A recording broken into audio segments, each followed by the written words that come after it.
If you're interested in making gorgeous flamed glass just like this, well, you're in luck because there is a place in Louisville, Kentucky called Mark Payton's Glass Center. In this video, we got to hear Mark's story and learn all about glass while making a little hummingbird. You'll get to see some of his incredible works, including a world record and my surprisingly impressive piece of glass. And the danger of watching this video is that you will have to go visit yourself. Whatever you do, don't mess it up.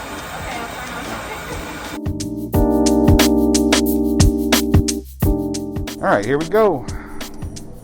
Welcome to the studio. Thank you. I'm Mark again. Good to meet you. I'm Kelly. And I'm Will. Hi, Will. We had the privilege to interview Mark, so I'm going to quickly show you the process while you can hear some interesting facts about flamed glass from the artist himself. I chose my art piece, which was a hummingbird, and the colors for my animal. So right now, he's retrieving those colors.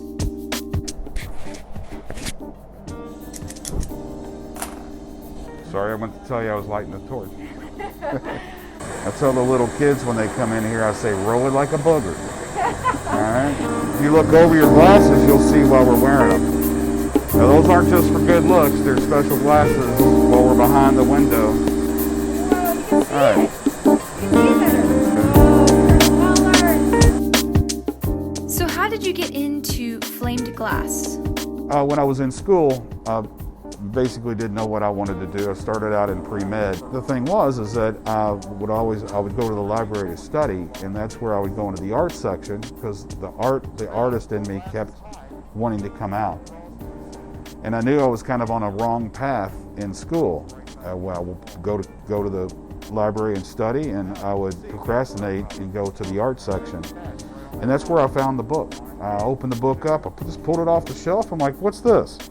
And I opened it up and it was like, whoa! You know, the angels started singing, you know. It's like I always tell that story. So the thing is that's exactly how it was though. What I did is that I worked for a year to get the equipment, worked 3 jobs, and bought everything piece by piece. And once I got it set up, didn't even know how to light the torch. But once I started, I was lucky I was good at it. I just was adept. I was adept at it. This is a high-tech tool. Okay. All right. It's called a flattener. Okay. What can it do? It flattens stuff. Okay. All right. Here we go. 1, 2, and squeeze. Squeeze and let go. Okay. That was good. Next time, go a little slower than that. Okay. I want you to stay right out here. 31 years. I've never been bored. It's like you know. Enjoy what you do, the old saying, enjoy what you do, the money will follow. Well, it may follow 20 years from now, but the thing is, it will come. Here we go. 1, 2, and go. We're gonna flip over and come right back down into it. How long does it take to make a larger sculpture? From 40 to 100 hours. Now that's not just sitting down for a week and making something. That's 40 hours of putting a lot of energy into it right now and then kind of putting it to the side for a couple of months and then coming back to it. But it's also you're spending 10 hours or 20 hours of thinking time. It's not like a lawyer that sets a time and it's okay, well, I'm billing you for 2 hours. It's not a good business model because there's so much time that goes into them that you hardly ever get anything you're worth out of it, you know.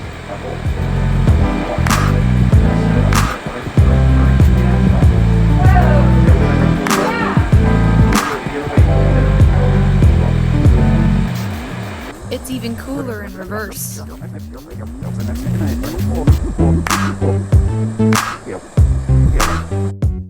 Do you have inspiration that you draw from? Yeah, you know, I do. I always said I was a mix between Dr. Seuss, ballet. I've always liked to do figural pieces. I always drew and painted figural type things. A big kind of niche of what I do though is take these figures and I transform them into trees and plants and have them morph into different things because I can take ideas that I have of life issues and plateaus we reach in life, how we start off as one person and end up as another. Well, this is how I can translate it into the pieces, is through a sculpture and kind of tell that story.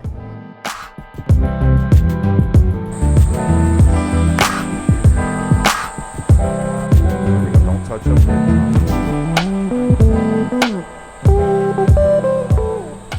And this is going to go straight in the kiln.